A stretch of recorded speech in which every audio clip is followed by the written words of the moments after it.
what's going on, everybody? It's your boy Uru. Back in again.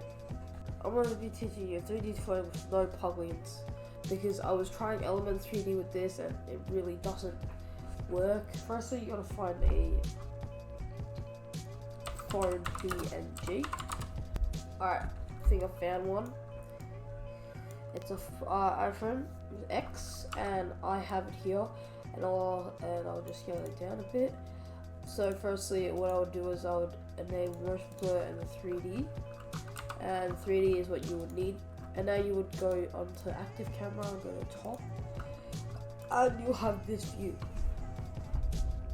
Now press Control D, this clip, and then press the arrow key.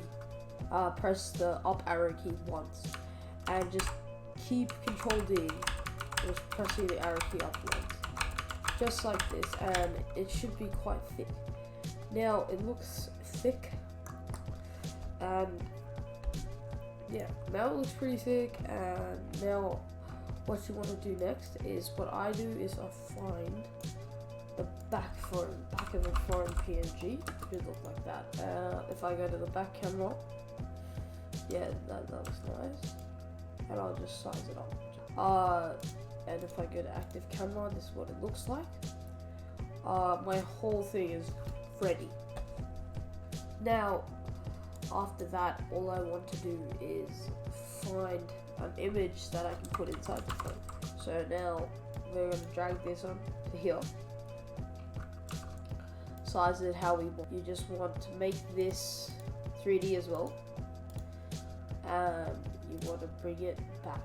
You want to go to the left camera, and you want to bring it back one.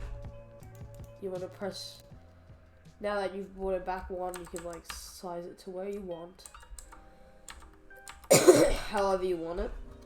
And this is how I want it. Now just crop decorate. Now I've cropped him out, and that looks nice. Now after that, you want to add a null object, and you want to parent all of these to null object.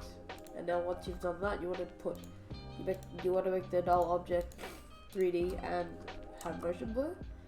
And you want to do exact, and then all you want to do is just animate. Hope you guys enjoy it, and I'll see you in the next one.